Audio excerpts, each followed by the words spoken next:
computers or let's go. Hello, everyone, and welcome to Journey Through the Eyes, the EMDR podcast that is here to unveil and explore the transformative power of EMDR therapy. And here at Journey Through the Eyes, our mission is to support both new and seasoned clinicians with the critical conversations, resources about EMDR therapy, and how to build your incredible private practice. And I am one of your hosts. My name is Tamera J. Brown. I'm a licensed professional counselor and a EMDR consultant and trainee here in the incredible city of San Antonio, Texas. And I have with me my incredible co-host, Miss Kathy on the couch. Introduce yourself, Kathy.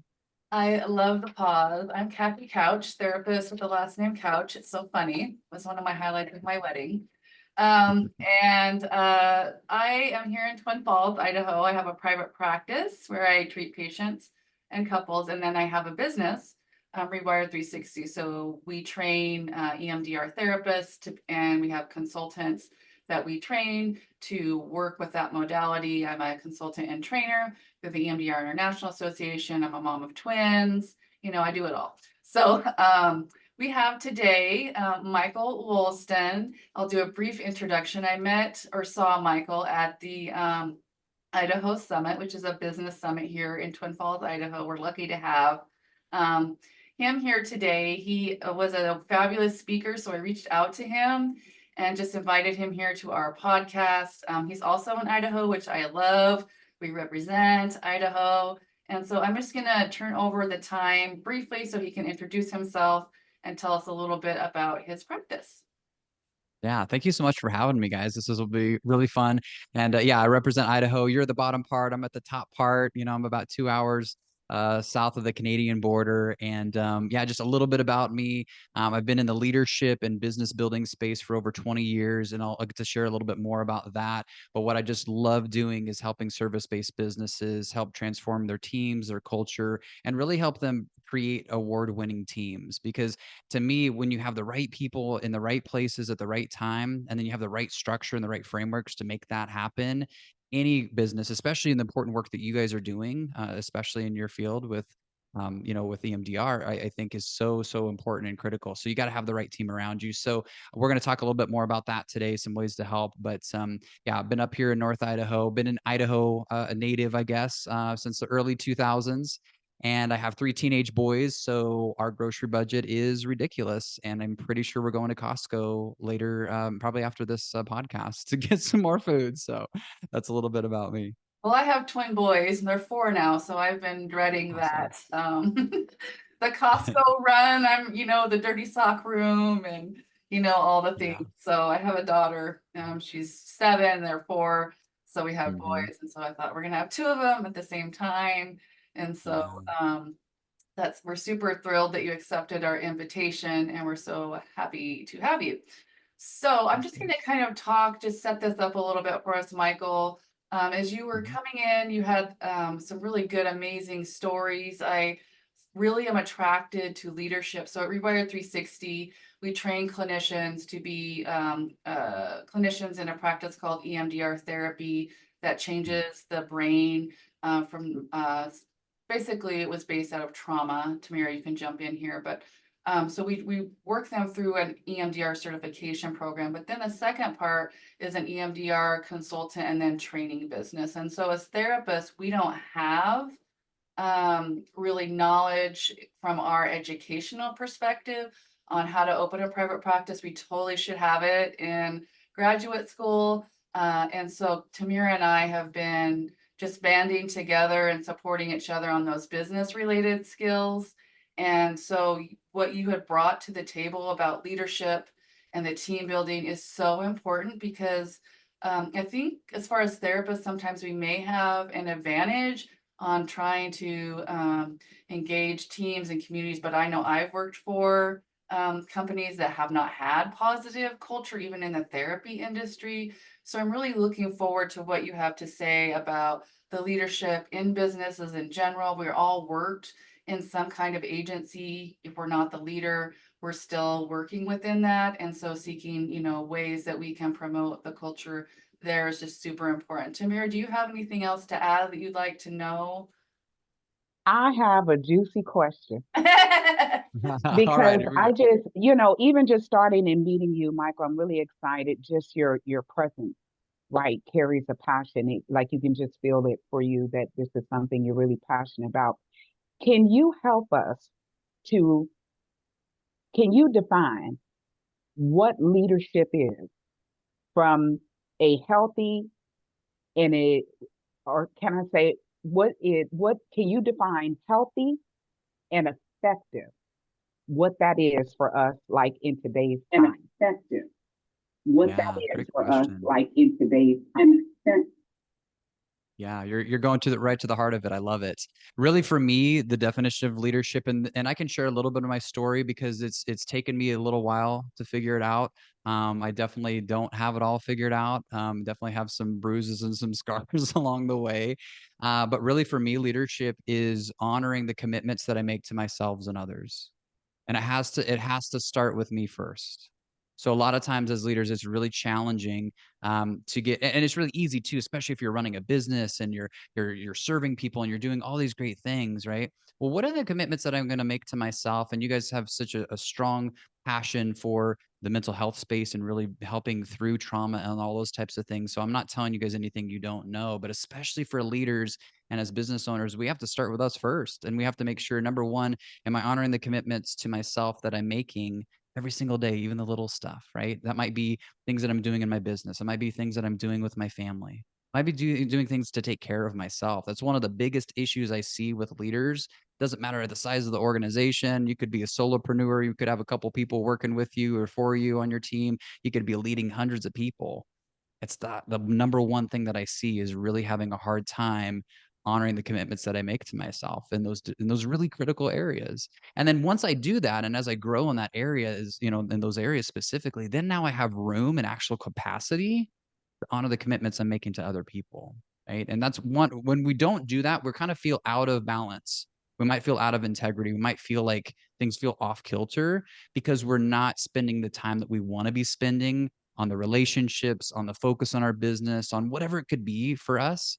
And then when that's off pace, then it's really hard to lead. So to me, it's leading in those two key areas. With those two things being right, and if I'm doing that with integrity, everything else falls into place. Now it's all about the tactics and how to make it happen. But I've seen it time and time again that people will focus and chase after tactics and technology and trainings and all the things, and all those things are good. But if I don't have those two things first, then it's really hard for me to leave from, that place of authority and really lead effectively. So it's a great question. I'm glad you asked it. You have a great story. I've been just so excited, not only for Tamera to hear it, but also our audience. You had a great story at the Idaho Summit about how you transformed into this consulting business and what your history was in management and business. Would you grace us with the offering to share that story? It's just so powerful. Absolutely. Thank you so much for giving me the time and space to do it. One of the big reasons I'm passionate, you kind of touched on that, Tamara, just a moment ago, in regards to the work that I get to do is because it's just really personal to me. And I've been in that place of feeling frustrated and stuck, of feeling burnt out as a leader, feeling really ineffective. So I've definitely been there. And like I mentioned, I don't ever, sometimes you have experts, you have different leaders, you have people speaking about things, and you're kind of like, oh, they've got it all figured out, and everything's perfect. Well, I can share a story with you that hopefully will help you see kind of my journey and my path, and then what's really helped me along the way. And I want to share some frameworks too as we get to have more time together to talk, and maybe some things that can be applied for really anyone. But I started my leadership journey in Boise, Idaho. I just graduated from college, and I had my business management degree, and I honestly had no idea how to lead people. You guys kind of touched on it. Sometimes with education, you can get taught certain elements. The truth is, I've never really led anyone. I don't really know what I'm doing, and so I'll never forget in Meridian, Idaho, walking into a Starbucks and tried a couple of different things, but it was never really the career. It never really fit. And I was like, gosh, in the early 2000s, and I knew the training program that was in place. I was like, gosh, I'll walk into the Starbucks and just see if maybe they would teach me something, right? See if I could do something. I had my degree, but I really didn't have a whole lot of direction. And so thank goodness Rick Cartwright was behind the counter there. He had the black apron on, like, I don't know if you guys are coffee people, but like, all the Yeah. baristas have the green ones, but if you're the coffee master, you Oh, have like the black one, like the super okay. cool one. And so I was like, okay, Rick knows his stuff. Like he's probably like the manager or something. So I just explained a little bit of my story and I just said, hey, Rick, I've got this degree. I don't really know how to lead people. I know, Starbucks is a good company. Would you take me on? Like, could I learn something from you? And he knew that I had tried a couple different things. And to be honest with you guys, I was feeling pretty defeated because I'm like, I got this degree, but I don't really know how to use it. I don't really know how to do this. And so we had a good conversation. He's like, yep, I think I could definitely help. And then he said something that really stuck. And I don't know if you guys have had these moments, with maybe a mentor or a coach or a leader or just somebody in your life. He said, Michael, I think I see something in you right now that you don't quite see in yourself. And if you're willing to go on a journey with me, then I could teach you how to lead people in a whole new way. Wow. And, and so that was just really powerful for me. And I was like, yeah, let's do it. Let's go. And so I learned so much from Rick. We opened up multiple locations in the Treasure Valley. This was kind of, if you know Boise at all and just kind of the growth, like that's kind of when things exploded. And so we had multiple locations over 5 years. And I learned so much and I loved it. And I was like, I really have a calling and a heart for learning about things financially. I had come up, my parents really struggled financially and had a lot of financial struggles, and I didn't really learn a whole lot about how to do it right. And so, I had all this college debt. I didn't really have a financial plan. And I had decided, like, right when I moved into Boise, I was like, I should be part of a credit union. I don't really know what these things are, but I've heard they're pretty good. And I know they're helping, like people helping people kind of thing. It's like a cooperative, basically, right? Where people kind of share and pool their funds. And so I decided to do that when I was at Starbucks. And I just kind of felt this call. And I'm sure you guys maybe can feel that same thing, right? Maybe in the work that you guys do. And I'm sure, especially for your listeners, where you just kind of feel this call to do something, a little bit more. And I was comfortable at Starbucks, but I just kept feeling this call of like, what if I could do this management piece, but also help people financially? What if I could like learn that piece of it? And it was an area that I wasn't strong in personally. It Yeah. was an area that I didn't really know a whole lot about. Mhm. And so I decided to pursue that. I got, Rick's blessing. He's like, yeah, if you want to pursue that, like, I've kind of taught you, some different things here. Let's see what you can do. So the credit union I started with when I had first moved into town was the one that I actually ended up getting a manager role in. And so they hired me off the street. Then they basically said, Michael, we've seen the work that you can do with teams. We've seen the work that you can do, within Starbucks, and we know we can teach you the financial piece and what you can learn, and kind of help people on that side. Cause I needed to help, members individually and then help coach my teams. And I thought, you know what, this is great. I got this. So I don't know if you guys can relate, but in your early 20s, sometimes you think you have all of it figured out. Yeah. And and sometimes having a lot of success, especially as a leader, when you're young and when you're starting out or just in general, can sometimes set you up for failure, right? And so that's exactly what happened. So I was riding high. I had all the great things happening at Starbucks. I come in, oh my gosh, I got this figured out, guys. And the wheels started falling off in a couple different specific ways. One is I didn't know what I was doing. Like I didn't know anything about the financial piece. They were training me, they were trying to help me, but since I didn't have that background, I was really struggling. And I fell into the trap. Maybe you guys have fallen into this as well, of the fake it till you make it, Yeah. right? I was told that, I believed that. Hey, just fake it till you make it, just go through it. And so I felt really like an imposter every time I sat with someone. Every time I tried to coach someone, every time I tried to do anything, I was just like, oh my gosh, this is not working. And I started having issues with compliance. And if you know anything about the financial realm, it's important to make sure that things are done right. We started having issues within the branch. And I was just so distracted because I was so worried about not doing things correctly. And then what that did is it diverted my attention away from caring for the very people that I wanted to serve. So I started losing good people. Like things just started falling apart. And I'll never forget, kind of like right in this crisis moment, I'm kind of like, okay, I got written up. I had a final warning, right? So I'm literally going to get fired. And this is probably, about 9 months in. And I'm like, oh my gosh, I've got a mortgage, I've got kids, I've got like, I don't want to get fired. I don't want to go back to go back to Starbucks. There was that pride working in place. And, I was just at this really low moment. And right at that moment, the credit union decided to do the survey where they were going to track kind of every manager. There was about 18 of us at the time. And they were like, we're going to track like how you're doing with service internally, externally, like how you're doing with sales, like all the different metrics, right? And remember, I was still kind of holding on to this vision of myself or this version of myself that was really successful at one point. I'm like, I know I've got some stuff going on, but pretty sure I'll be pretty good, like people like me. I think I'll be decent. Like I may not be top 5, but I'll probably be like mid-range, something like that. So the report comes out. I am dead last. And it's visible to everybody, right? I'm literally like the worst manager that we have by a lot, not just by a little bit, by a lot. And it just felt like a gut punch. It just felt like, oh my gosh, what am I doing here? And so I remember the phone call that I made to Greg Reed, who is another great mentor, somebody I'll never forget. And I pick up the phone, and this was my response. I'm like, Greg, I think I know what's going on. I think I finally get it. I know what the issue is. Somebody's made a mistake on this report. Like, I don't want to throw anybody under the bus. I don't want anybody getting in trouble, but I'm pretty sure somebody messed up here, right? And Greg said something I'll never forget. It was kind of like another moment that I was sharing earlier. He said, Michael, maybe the service and the leadership that you think you're providing isn't what people are actually experiencing. Like maybe there's something to actually stop and look at. And I wish I could tell you guys that I totally received that. I'm like, oh my gosh, Greg, that's so wise. I was so upset. I was just like, thanks, Greg, appreciate it. And I hung up the phone, right?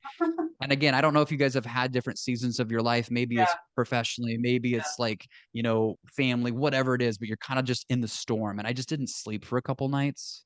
And I just was like tossing and turning. I'm like, oh my gosh, what am I going to do here? And so I just had what I can call just a God moment where I just had this idea that didn't make any sense to me with where I was in my frame of mind. But it was just like, it was kind of like downloaded, right? And it was like, Michael, if you're the problem, not like if you're part of the problem, but if you're the problem, which I was, that also means you could be part of the solution. Yeah. It means that you could actually make some changes here, that you could choose to make some changes, decide to push everything else off to the side and try to make a difference. Try to make like put your line in the sand. That's why I'm so firm on kind of standing in authority as a leader, right? Whether that's as a business owner, as a, parent or whatever it is in your life, right? That we have a choice to be able to say, yes, this is what I've been like seeing or receiving or what my experience is, and I have a choice to do something different. And so from that moment, I decided, you know what? You might get let go. This might not work. This might be really embarrassing, but I'm going to throw everything that I can at this Yeah. and completely change my perspective and start observing what's happening. I started observing what people were experiencing instead of what I thought was happening. Because my own perception, my own focus, my own faking it till I make it, my own drive and whatever, right? My own pride really is what it was of thinking I was at this version. I was at this place where I was at Starbucks and I was like, no, you're actually over here. I started listening, right? I started listening to people. I started listening to my team. I started listening. I said, hey guys, I feel like I've probably been pretty distant and I've had these things going on. And they're like, I feel like I've been really struggling. They're like, yeah, you have, they were very kind about it. But I started noticing that I was trying to do everything at once. When somebody would come in and talk to me, I would be typing on my computer and trying to do the schedule or trying to do some other task because I was, trying to do anything I could to be productive and helpful or whatever I thought was being, a good thing. And I wasn't listening to my team. I wasn't listening to my members. I wasn't listening to my boss. I wasn't listening to myself. Yeah. I wasn't really owning what needed to be owned. And so I started making changes right away. I started devouring like management and leadership book I could listen to. I started listening to my boss who was trying to tell me some things along the way, but I was actually open to hearing them. I started listening to my spouse, who was telling me some very specific things that I needed to be changing, right? Our spouses and our Yeah. significant others are amazing if we listen to them. Sometimes we kind of shut that out. They're typically the people that see the fullest picture of ourselves, right? So they can be the best truth tellers too, and help us out. And so I started like listening to all those voices and saying, hey, what can I learn from this? What can I tweak? What can I change? How can I be more intentional? How can I really focus on the person in front of me? And I don't know if you guys are this way at all, but I get really distracted really easily. So like I don't even have it on me. Thank goodness. That's a good example. I don't have my phone on me right now. Normally I have it, somewhere else if I'm really trying to lock in and have attention, but I was going to point to my phone because that is such a big distractor for many of us, right? Or the email or whatever it is, right? The instant messaging, things pop up, Facebook. I want to be really keyed in on the person that I'm speaking to. Like they're the most important person in the world for the next 5 seconds, 5 minutes, 2 hours, whatever the time is, right? And so by making some of those shifts and making some other shifts I'll touch on, in 3 months, I went from being the worst manager in the credit union to the best, like Yay! number one, right? Number And one. I had lost 2 key people right before that. And I was just like, what am I going to do? We hired some new people. They kind of saw a new version of me. The team started responding differently. Then we started like all the sales and the service stuff started coming in. We started winning awards internally, externally. Then we became like the best branch in the credit union. And then you fast forward and they were like, Michael, you've had this big turnaround. I started having managers calling me and being like, what are you doing over there? Like, what happened? Yeah. Right. So I got to share my story and be like, guys, you saw where I was, right? This is what I'm doing. And so then I started to kind of help mentor them a bit. And then finally they said, hey, Michael, do you want to move into this VP role and help us open new branches and help us open new locations and help us build great teams across the state? So I had the privilege of doing that for 10 years of my time there at Idaho Central Credit Union, a great organization, taught me so much, gave me so much grace, right? Allowed me to kind of work through my process. They didn't have to do that. I could have been fired for sure, but they gave me the ability to go through that process and then see a lot of that success. And so then about 3 years ago, almost 3 years ago, my wife came to me and said, hey, Michael, I think you should do what you've been doing at Idaho Central with other businesses. Like I think there's a lot that you could offer to business owners and to teams and helping them focus on what I call the big three. Is culture right? Is service right? And our sales right? I mean, it doesn't matter if you're one person or you're 50 people, right? Or 500 people. That's always got to be the big three. And I was like, I don't know. I'm kind of comfortable now. It was another jump, right? Kind of like from Starbucks to the credit union and then the credit union to this. And so that was the big jump and it's been amazing. I get to help, folks from all across the country. And it's just so fulfilling to know that. And the reason I share that story is because, it is personal to me and that if I can make those changes, if I can go from being one of the worst and one of the lowest performers and really feeling stuck to having that success, I know that anybody can. And it just takes, number one, I think the right mindset and the right heart and kind of being open is key. And the second piece is, do you have the right support, right? Do you have the right systems? Do you have the right people around you? Do you have the right frameworks to really make a difference? Because if you combine what I kind of call the head and the heart, that's when things got unlocked. Because I was always focused on one or the other. It's like, oh, I got to be real nice, and did you have that piece? Or I'm focused on all the tactical stuff. But you combine those two things together, man, it's so powerful. So yeah, that's just a little bit about my story. Thank you guys for letting me kind of walk through it a little bit, but that's kind of what's got me to here. Wow. Michael, first of all, you shared so many incredible things. And seriously, I thank you for being so open and transparent with your journey and your process. And the reason why I say that is because even as early on in the conversation, and you talked about how we're often, especially in this social media, fast information age, right? Um, we get caught up in that web, and can lose touch with what's really going on here and in the now. And it's such a beautiful picture of what the journey really looks like.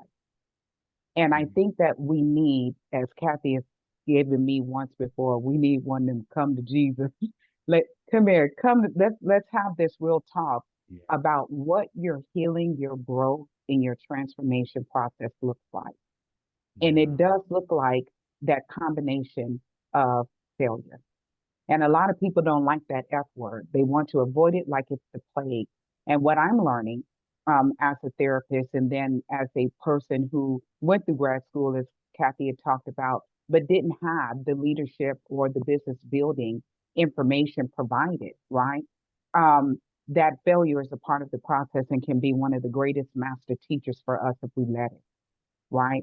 And it brings to mind just that level of discomfort is what I'm hearing you say. That in other words, there was a shedding that you had to go through, and shedding in front of people, Mm, absolutely. you know, And right? and I think, yeah, and not to interrupt you, but I think that's a huge, the vulnerability piece and being honest, and as a leader having transparency, a lot of that's talked about is transparency. Well, transparency is the most powerful when it's personal.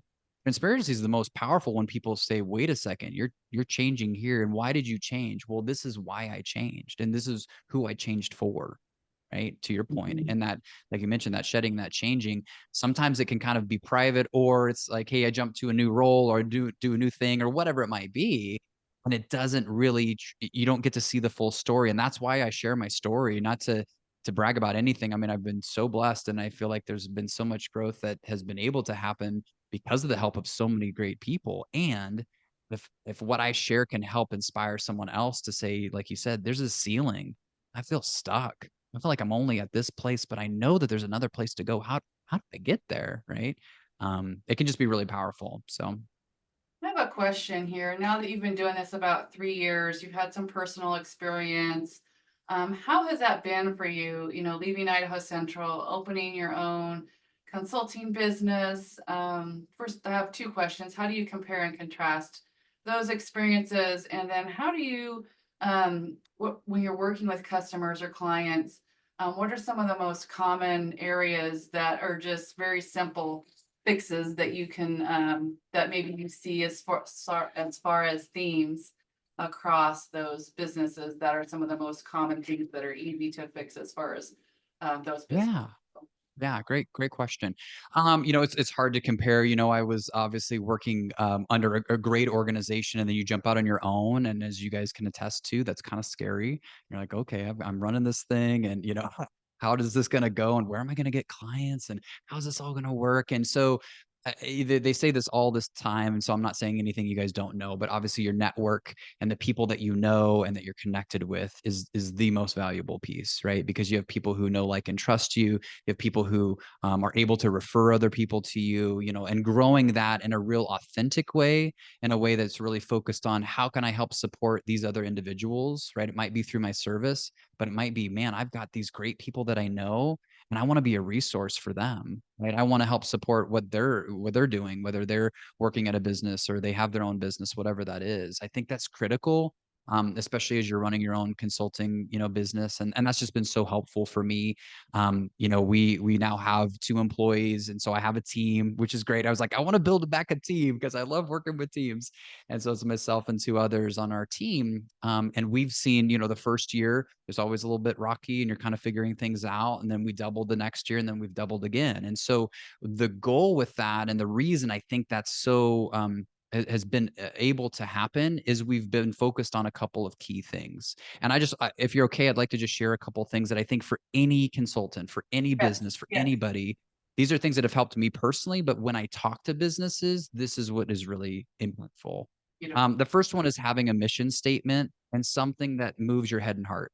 It has to be something that's written. It has to be something that you say, this is why I do what I do. Now, that can be something, again, for your team that's communicated. It could just be something that you have on your monitor that you'll look at, just something that really drives you. Because as we all know, it's really challenging to run a business. It's really challenging to be motivated every day. So what's kind of that North Star? What's the thing that gets you up every morning? And I shared it earlier, for me, I love helping service-based businesses build those top performing and award-winning teams. Like that team piece and building really strong businesses is what keeps my fire going.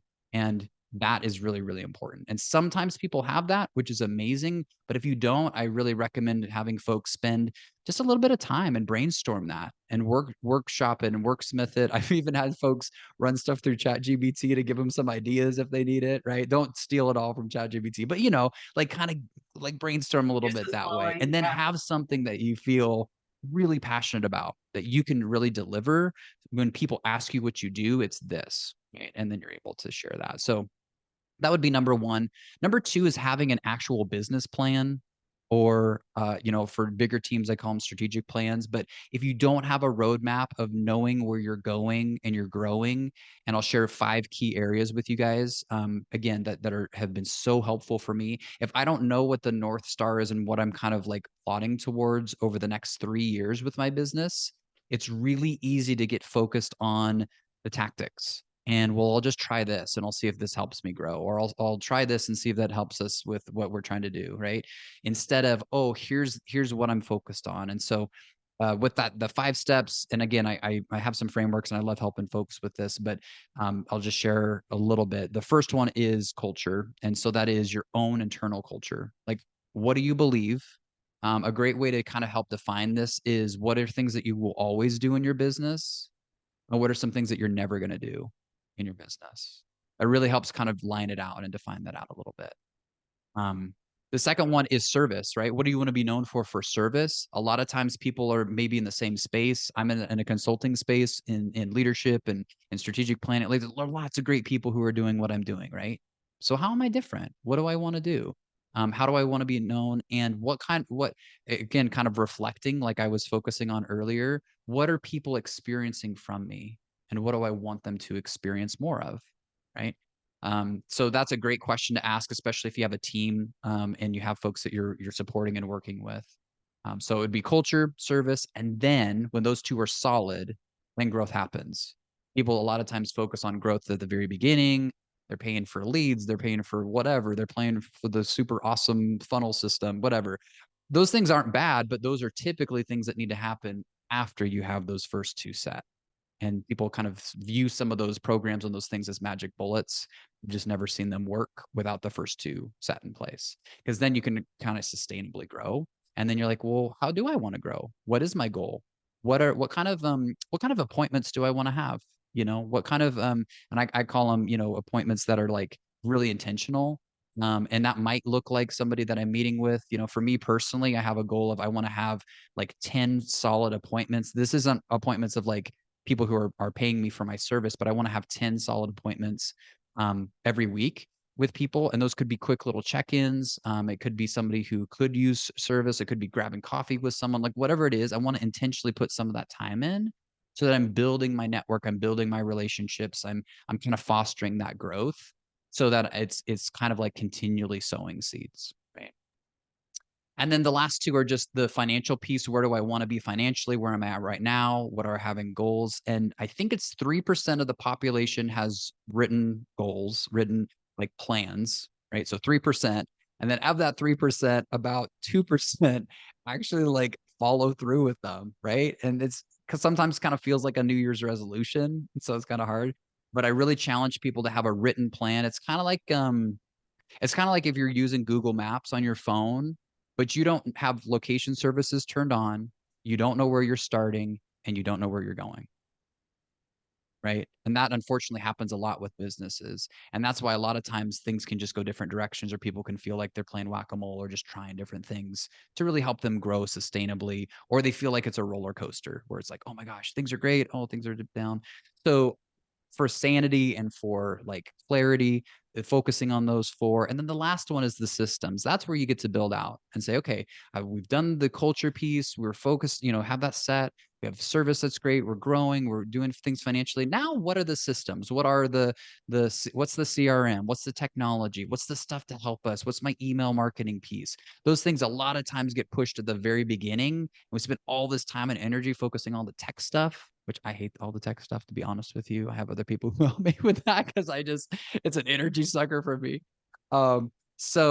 But then now you have like more funds and are able to do more, right, in those areas. And so just those are some things that have helped me a ton, you know, and I've shared a little bit of my own personal consulting practice, but I've seen time and time again when businesses focus on it in those 5 steps sequentially, it's amazing. And writing things down and having a real solid plan that's not just a wish list, that's not just, oh yeah, I wrote that plan at some point. It's like, this is our guiding document. Like, this is what I'm doing personally. These are the steps that I'm taking. This is where I want to be at this point.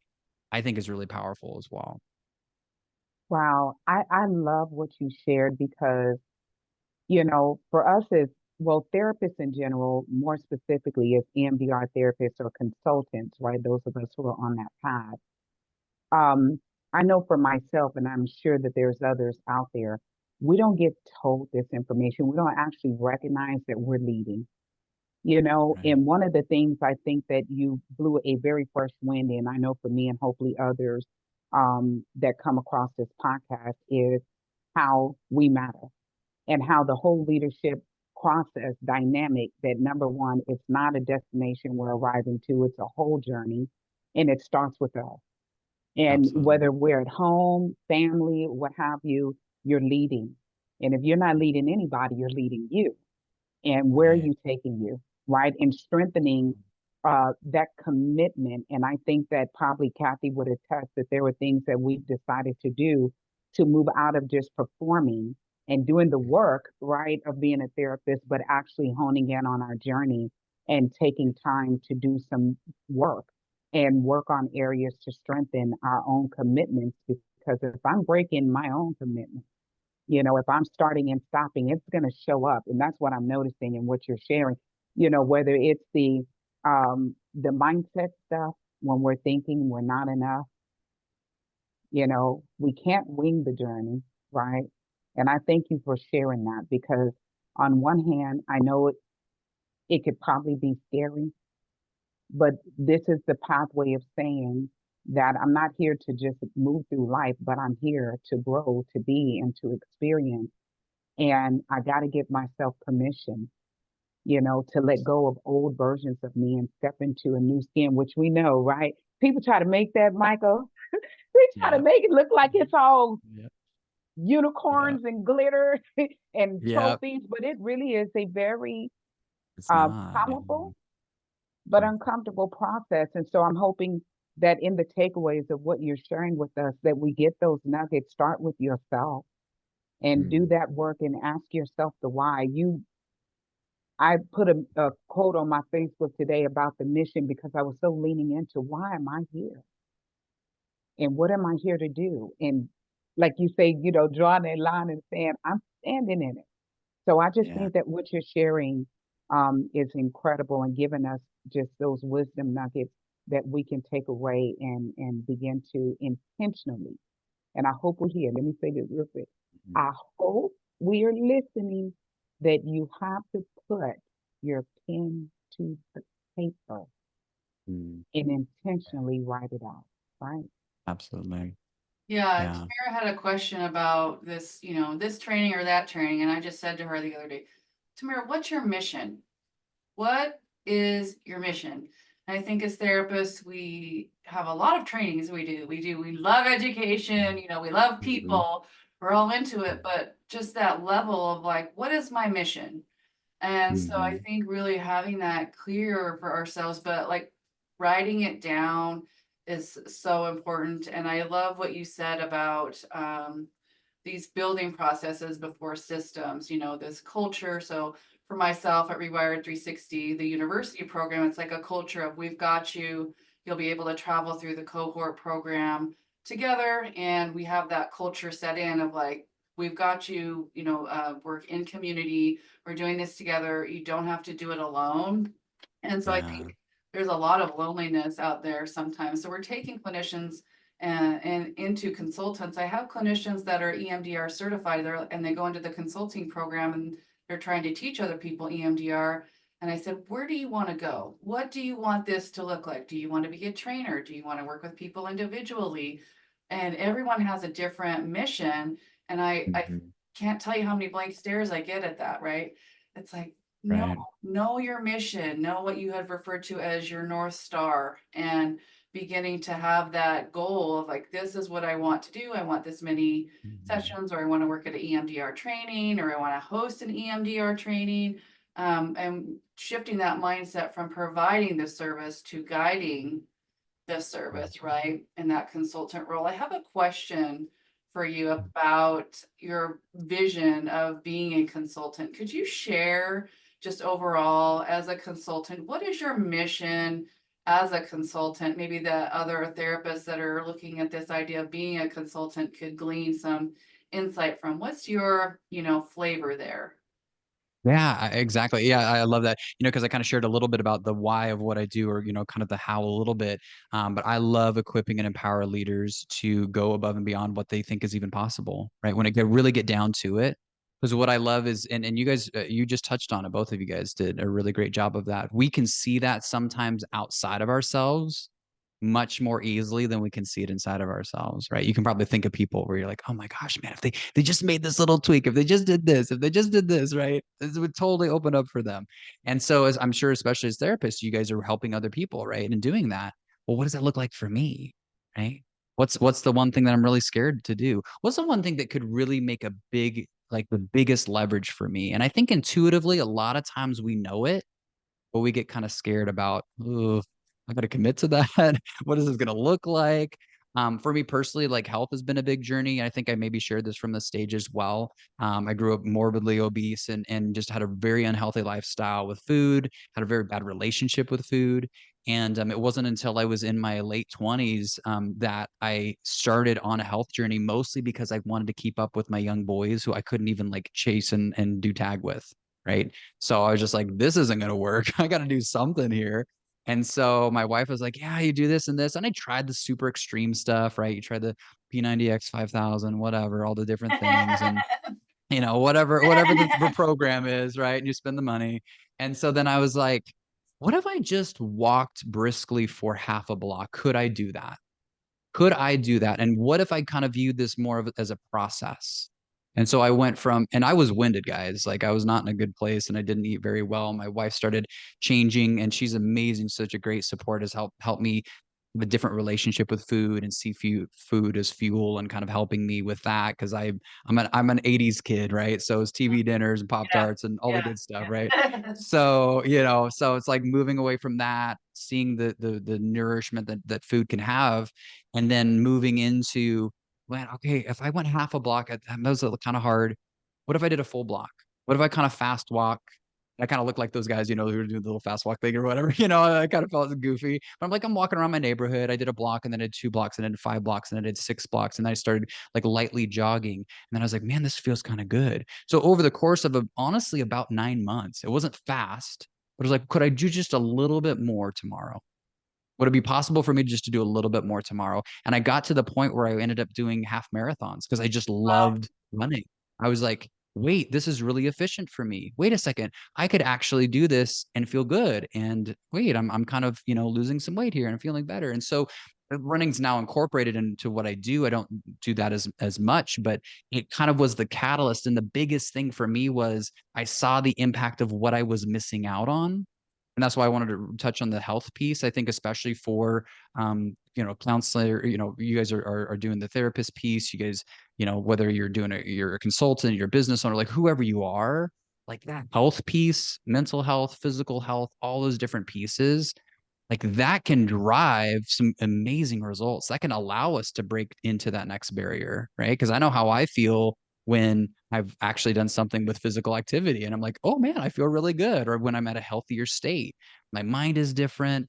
I have more capacity. I can actually take on more. If I'm feeling really unhealthy or I am just really unhealthy, that's really hard, right? There's ceilings there. And so for somebody listening, that might be a health piece for them, right? Then they're on a health journey. But that was what it was for me. It had to start being a process Yeah. of growing in a place that I was very uncomfortable growing in.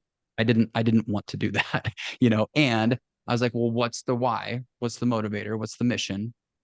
Well, it's for me to be healthier and more well-rounded. And for some people, I've worked with so many leaders, I've worked with hundreds of leaders. Sometimes it's fitness and health.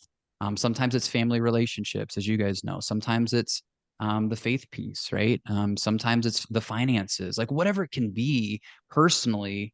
If that's kind of the barrier that needs to be moved on, once that happens, then it's almost like everything else starts unlocking, right? Like there's Yeah. a lot more freedom that can happen in these other areas. And you're like, well, how does that make any sense? How am I doing better at business because I'm working out? That seems weird, but it's true. It just happens, I think, because we get to go to, like you mentioned earlier, the shedding, right? We're kind of like becoming a new version of ourselves and opening ourselves up for more. And we kind of have like some more of that capacity too. So yeah, I'm glad you mentioned that. Michael, you are so doggone divine, and Mhm. you know, in the wisdom that you're sharing. It's not, and this is the thing that I love. And I heard Cambria Evans say this, and please don't quote me because she may not have said it like exactly like this. However, she talked about us being in the age of not just good teachers, but great. And boy, are you Mm-hmm. teaching great.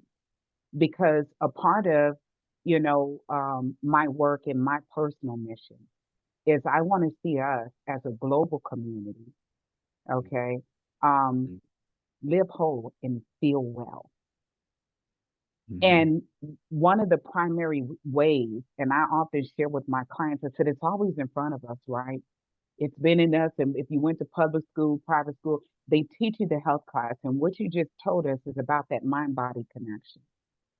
And if you're not nourishing, and it goes back because we as clinicians, we are masters, even coaches, right? We are masters at taking care of everyone. Mm-hmm. We're masters at being there, but the challenge we have is doing it for ourselves. Mm-hmm. We're great at giving it away. Yeah. We got to strengthen that arm to receive it and to take it in and not wait for someone else to do it for us, but to do it for thine own self. And then Mm-hmm. to move, you know, and it's the hardest things, right, that lead us to the greatest healing and then transformation. Because if what you're saying is your truth, then we're looking at a completely not changed man, but a transformed human being Mm-hmm. because the love you have and you leaned into, there was something you deeply desired. I want to play with my kids. I want more energy. I want more help. And man, that tastes pretty good. And then it frees us up. And I say this and I digress because you're all in my love language with all of this. Because I think that social media, and God bless folks and the works that they're doing, but I think a lot of the time we don't get the truth we need and the wisdoms we need to create actual change. I think Yeah. we get a lot of takes and Noise. ideas. Yeah. Yeah. Mm-hmm. And then here we go. Mm-hmm. You know Yep. what I'm Yep. saying? Instead of Yep. realizing it's the groundwork, you're going to have to put some sweat in and you're going to have to Yeah. get in the trenches of your own earth, right? Absolutely. You know? So beautiful, Michael. I appreciate you in a big way. First of all, Thank you Michael, so much. I just want to give a shout out to your wife. We love your wife.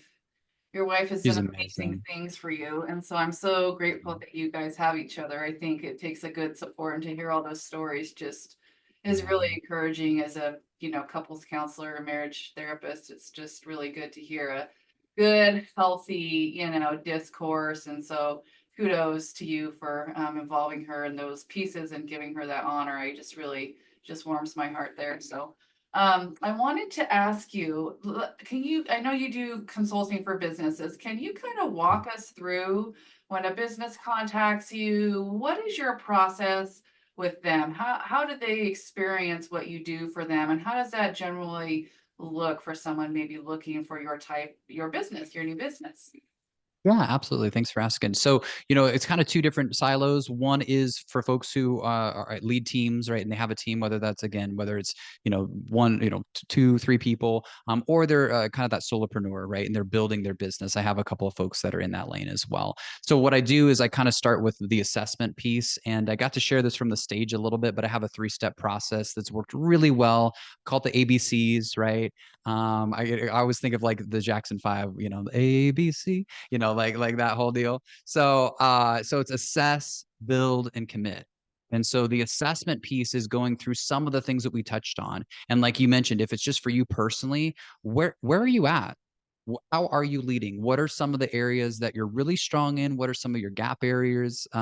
There's so many different assessment tools. I really enjoy the Clifton Strengths assessment. And that really helps to know from a leadership standpoint, what are you naturally gifted at? What are the things that you're really strong in? I kind of typically say when you're stressed and pressed, what are the things that you just kind of normally do and kind of take on? And then how can we enhance those things? So we want to look at the gap areas to have knowledge around them, but I'm definitely not somebody who wants to focus on all the negatives and all the shoulda, coulda, wouldas and all that. We're going to say, cool, we know what that looks like. How can we do this from a place of strength? How can we address, your business growth from a place of strength based off of what you currently have? How can we make this work? So I go through some assessment pieces and kind of, see where folks are at. Maybe they need a plan. Maybe they need to refine their mission. Maybe they need to make some real tweaks within their business to help them grow and fuel that growth, and see more of what they want to see.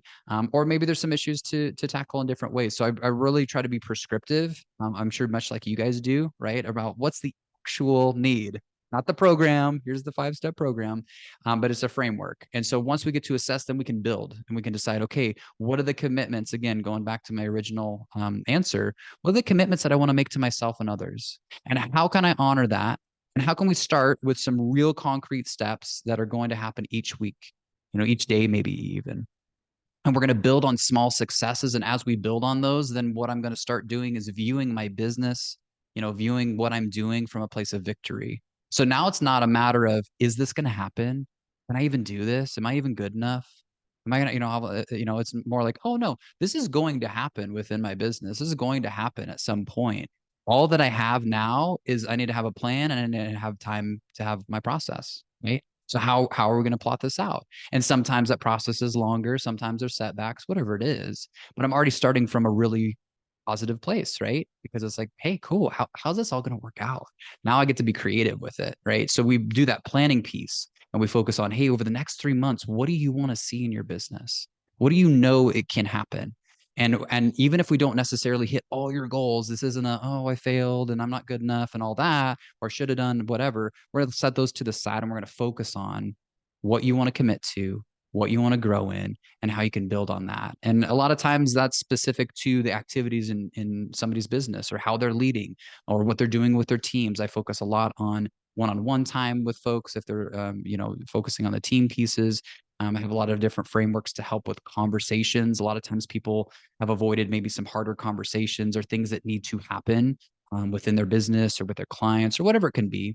And then the last piece is, I've touched on commitment already, but we build on that success. So once we start getting some good successes and I always say kind of go to the next summit, because I always feel like, hey, everybody's summited some sort of personal mountain, whether that's in their business or in the personal life, whatever. So what's the next thing we want to summit and what's the next thing we want to commit to? And then we go through the cycle again and again. And I've just found that model really helpful for me personally, for the leaders that I focused on. It's a very positive model, like I touched on, because what I want to do is build from success to success. And then if there's something where we get derailed or there's oh, we had to go over to the side for a second and what happened here, we don't view it as a failure. We view it as, oh, this is just part of my process. This is the next thing to grow in. This is the next thing for me to tackle. And so we can do that. And again, focus on those big 3 that I was touching on earlier. Hey, how can we make sure culture's set? Even if it's one person, what's my culture going to be personally? What am I going to commit to? Who am I going to be? What does the service look like? How do I want to go above and beyond and serve people in a healthy way? Because like you guys mentioned, that can be a real big trap. I can overserve. I can start heroing. I can do too much. So how do I do that in a real healthy way with my time and my calendar? And then the last piece, well, how does that going to tie into growth? How does that mean? Do I get to serve more people? Do I get to bring some more people on to help serve? What does that look like for my team? What does that look like over the next, 12, 24 months? And so, I think what you're yeah, that's a saying, little bit of the process of what I get to do. had Kumar from Meridian, and he was talking about this abundance. I know we're about out of time model where he's Yeah. led so many people in this abundance framework, and he's grown his Yeah. business, from people that really or have an abundant mindset. I asked a worker at the event, does he really do that? He said, oh yeah, it's so amazing. I was like, yes, that's Yeah. what I want on my front line. So I will digress. I want to thank you, Michael, for all your time. I'll turn it over to Tamera. Do you have anything else you'd like to share or say before we close today? Oh, tell us how to contact you. Tell us if, I know you sent a little text. You encourage people to text you. Do you have any of that you would like to share with us before we close? Sure. Yeah. No, I appreciate that. Yeah. So I want to do something kind of fun and special for your guys' listeners, if it'd be helpful. Like you guys touched on, I know that it's really easy, especially as an entrepreneur and as somebody who's running your own consulting firm. I've been there. It can feel a little bit lonely and hard. So I would just love to do a quick 30-minute session. And what I would do is do a couple, like just a real quick framework to see if there's one area that I could help you move forward in your business totally for free, and just kind of see if that might help support you. Obviously, if I have teams, I got a lot of frameworks for that, but I would share at least one or two things that I think could help you get to your next step. The best way to reach out to me to do that would just be, you could send me an email. The best one is info@michaelwolsten.com. That's MichaelWolsten.com. You can find me on Facebook, on LinkedIn, on Instagram. I don't do the TikTok thing. I'm not cool enough. And my boys do, they know how all that stuff works. I don't know how to do that. But you can definitely find me on social platforms as well. If you just want more content and help, I try to send something out at least once a day.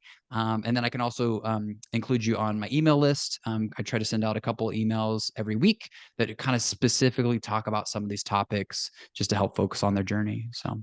Yay. You are incredible. And thank you for blessing us with your presence. And so we are going to surrender you to your Friday. We thank you all for joining us. Please stay tuned, share the podcast, join us on the journey. If you are on YouTube, you can find us there. Visit Rewire 360. If you're looking to grow in your journey in EMDR and a whole bunch of other incredible things. And we're just so honored, so grateful for you all to be here. We'll see you next Friday. Thank you, Michael. Thank you both so much. Appreciate it. Okay, take care.